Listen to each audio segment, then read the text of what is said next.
Hello guys, welcome to Guangzhou Folk.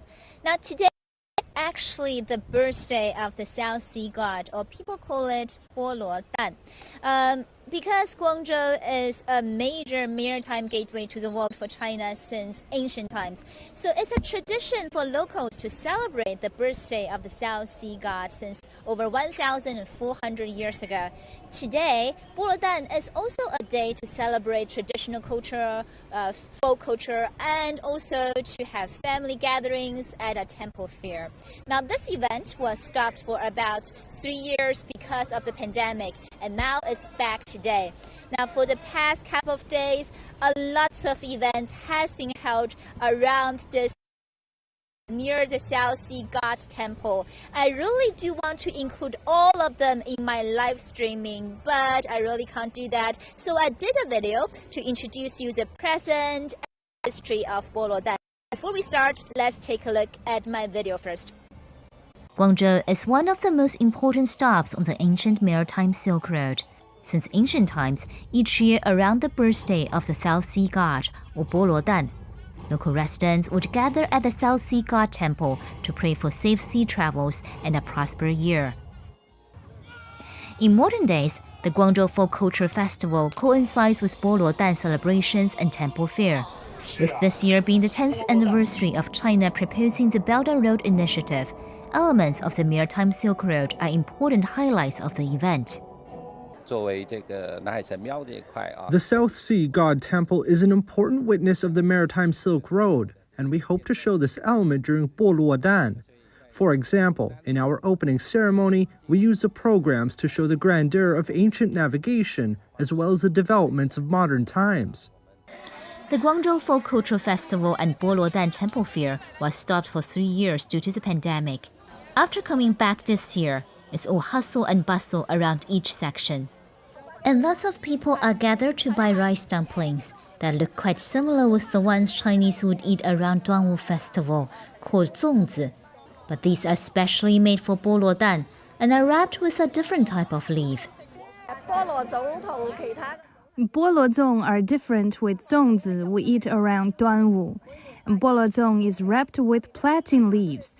Every August, we villagers would pick plantain leaves, boil and then dry them so that the fragrance can be retained.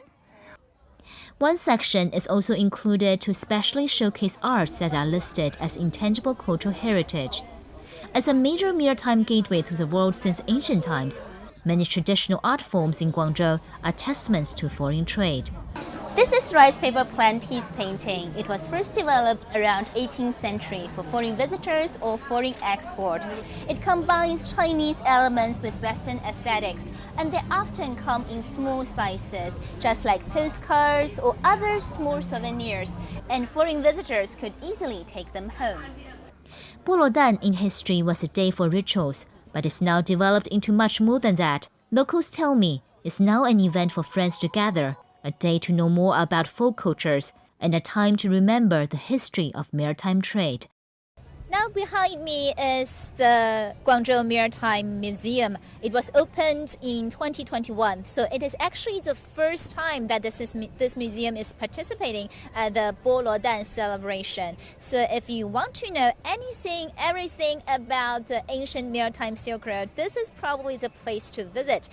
And now let's go to one of the main highlights of the temple fair this year. I think it's one of my favorite parts of this temple fair. Actually a section that's especially showing the intangible cultural heritage of southern China or of the city in Guangzhou. And I do know that lots of inheritors of these intangible cultural heritage are here, so we can talk.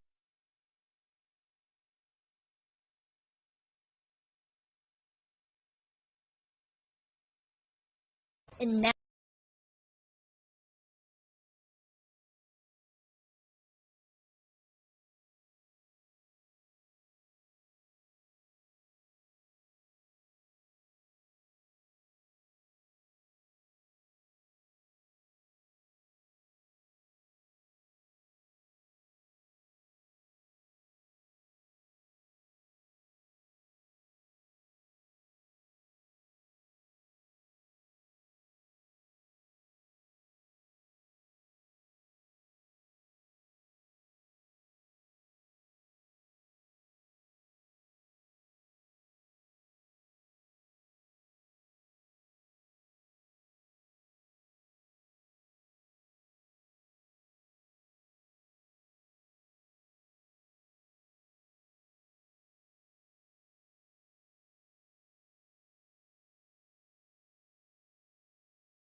欧洲那个法郎啊。Mr. Chen just told me that one of the characteristics of the Canton enamel is that it combines the elements of Western and Chinese aesthetics, and also that it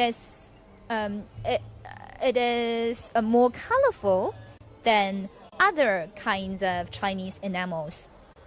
老师，我还想问一下您，就是我们在聊的过程当中，您其实也有提到说，它结合了一些西方的特点嘛？能不能给我们拿一个瓷器啊，给我们大概讲一讲，比如说哪些方面就是西方的一些特色？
陈老师。Okay, if we head over here, this is actually a type of. It's called 中医安宫牛黄丸. I really don't know how to translate that into English. I don't really think there is an English translation for that. Well, it is a type of medicine, and I heard that is a few hundred years old. So let's take to the inheritor of this Chinese medicine. 哎，叶老师对吗？哎，老师给我们稍微介绍一下您自己。我是白云山中医安宫牛黄丸的传统技艺成人，我叫叶斌。叶老师好，我想问一下，就是这个中医安宫牛黄丸，它大概是有多少年的历史？白云山中医安宫牛黄丸呢，始创于清朝咸丰8年，也就是公元1858年。那么至今呢，已经有165年的历史了。那么呢，在清朝的时候呢，菊花仙馆，也就是我们广州白云山中医药业的前身之一的创始人。名医吴鞠通的温病调理的安宫，我们岭南的安宫制作技艺。那么我看到的就是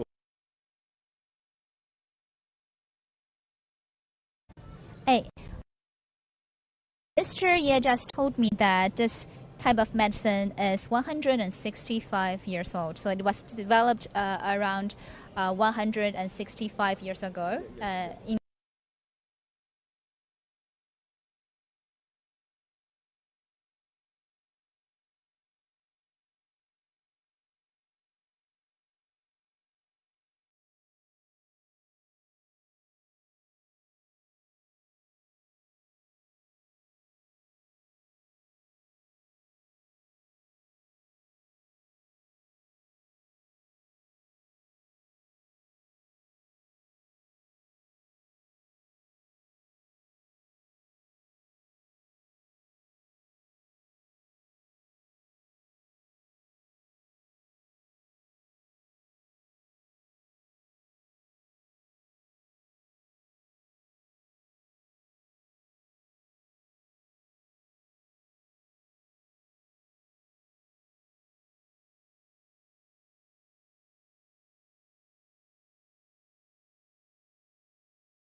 年。那么传承至今呢，我们安宫牛黄丸呢，已经成为了一个既有传统内核，又富含现代科技颜值，同时呢，被广泛的老百姓呢所认可的一个明星的产品。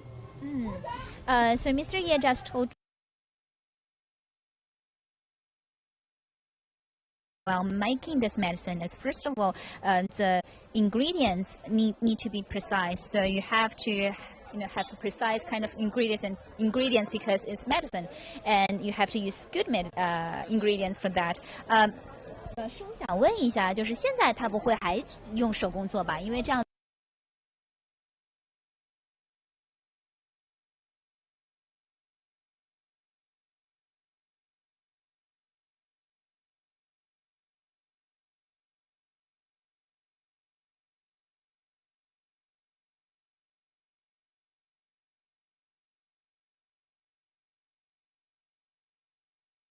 Stores, pharmacies to buy this type of medicine, you can actually get mass production ones. But Mr. Ye just told me, even though these are in mass productions,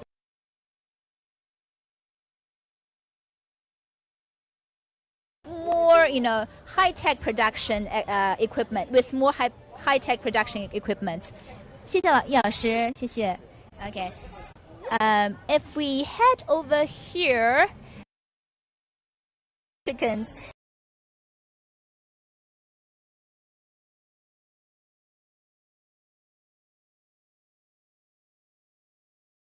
It's called Boluo Dan, which means Boluo chicken.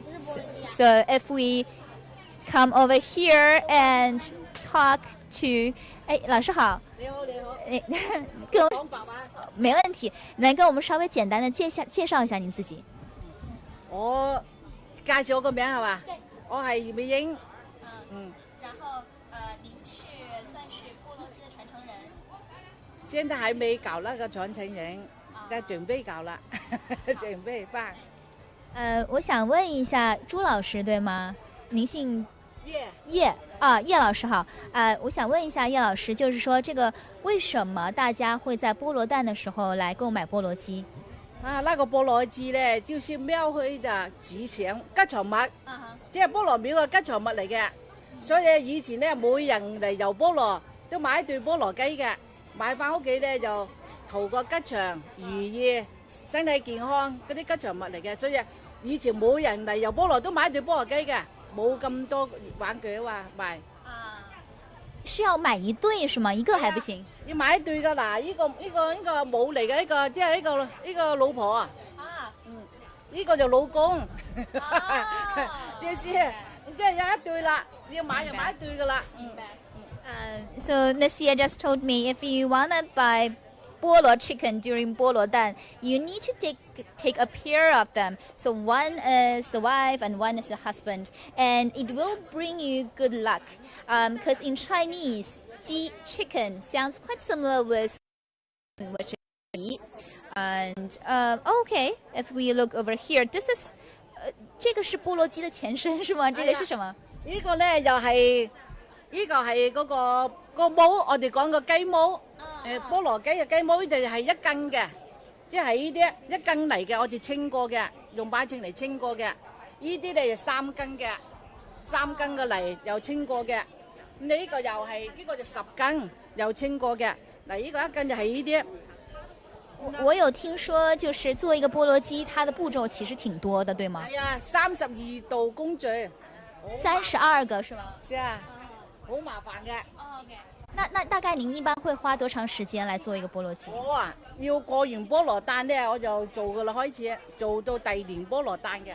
但是做一隻雞大概多長時間？幾個小時？如果做一隻咧，我好講唔到俾你聽，我就做一批嘅流水作業。明白了，明白了。